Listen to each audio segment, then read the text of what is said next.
Halo adik-adik semuanya, selamat pagi. Bertemu lagi dengan kakak dan abang di sini. Baiklah, sebelum kita memulai pembelajaran kita, mari kita berdoa. Tuhan Yesus, terima kasih buat penyertaan Tuhan. Hingga sekarang ini kami akan belajar. Kiranya Tuhan berkati kami agar kami mengerti pembelajaran kami. Terima kasih Tuhan Yesus. Amin.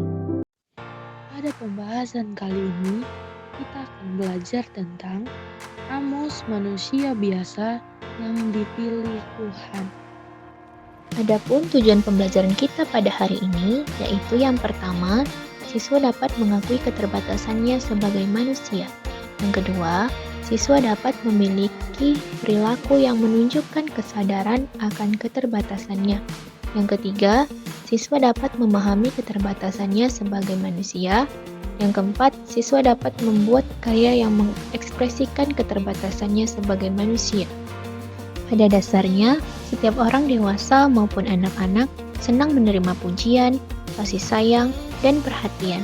Apalagi jika pujian itu membuat kita merasa menjadi orang yang sangat istimewa. Pasti perasaan kita membumbung tinggi. Namun, seperti apa sih orang yang istimewa itu? Nah, coba kita perhatikan. Apakah orang yang istimewa itu adalah anak yang cantik, atau anak yang ganteng, dan anak orang kaya? Ataukah anak yang pintar, atau keluarga kerajaan? Bukan ya adik-adik? Bukan seperti itu ya.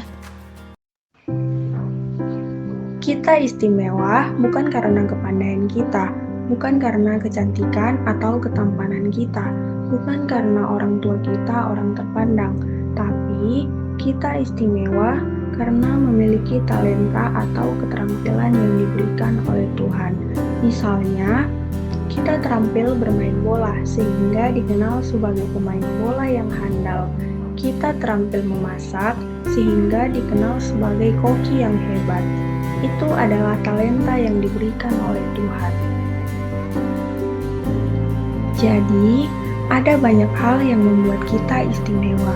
Oleh sebab itu, apapun latar belakang kita, suku, bahasa, keluarga, dan lain-lain, tidak perlu merasa minder atau rendah diri, sebab Tuhan telah memberikan kita talenta sehingga menjadi orang yang istimewa. Namun, kita juga jangan menjadi sombong, melainkan harus tetap rendah hati. Amos berasal dari desa Tekoa di Yehuda, letaknya di sebelah selatan Yerusalem. Pekerjaannya berternak kambing, domba, dan memungut buah arah hutan. Amos bukan seorang nabi yang biasa berbicara di depan orang banyak, atau seorang orator, atau ahli berpidato. Dia adalah orang biasa.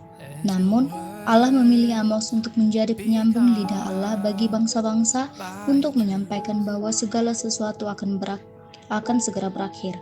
Allah akan menghakimi bangsa Israel, anak-anak laki-laki dan perempuan akan dibunuh oleh pedang, tanah akan dibagi-bagikan, umat akan diusir dan pemimpin akan hancur karena perang. Amazia, imam di Siri, tidak suka mendengar seruan Amos. Ia menyuruh Amos pergi. Namun, tantangan ini tidak membuat Amos mundur karena ia yakin Allah yang memilih dan menyuruhnya untuk melakukan tugas itu. Bahkan, Amos mengatakan bahwa dia bukan nabi dan bukan dari keluarga nabi. Dia hanyalah seorang peternak dan pemungut buah arah hutan, namun Tuhan yang mendatangkan dan menyuruhnya untuk menegur bangsa Israel karena segala perbuatan mereka yang menyimpang dari hukum Tuhan. Amos menegur orang Israel yang menumpuk kekayaan untuk dirinya sendiri dan tidak peduli terhadap orang lain yang ada di sekitarnya. Berikut ini beberapa contoh teguran Amos kepada orang Israel. Penduduk Samaria yang kacau dan suka mengeras, wanita-wanita Samaria yang menumpuk kekayaan untuk diri sendiri dan suka menindas orang lain. Ibadah yang dilakukan asal-asalan di Gilgal dan di Betel, mereka yang suka menindas yang lemah, kebiasaan berjualan untuk mencari keuntungan sebanyak-banyaknya. Israel akan hancur sehingga Amos mengingatkan mereka untuk kembali kepada Allah, supaya Allah mengampuni dosa-dosa mereka. Bangsa Israel harus meninggalkan kehidupan mereka yang bertentangan dengan kehendak Allah. Mereka harus hidup sesuai dengan perintah Allah agar memperoleh keselamatan. Pelajaran ini mengingatkan kita bahwa ketika memilih seseorang untuk melakukan sesuatu, kita mempertimbangkan kemampuan dan pengalamannya. Misalnya, kita memilih Rita untuk menjadi ketua kelas karena kita tahu dia punya kemampuan menjadi ketua.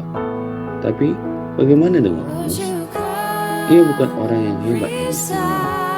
Dia hanya peternak domba, tetapi dipakai oleh Tuhan untuk menjadi saksinya.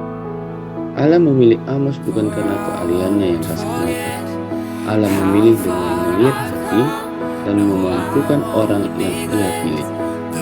Allah memilih Amos yang biasa untuk menjadi luar biasa, yakni menjadi penyambung lidah Allah kepada umat. Terima kasih sudah menonton. Bye.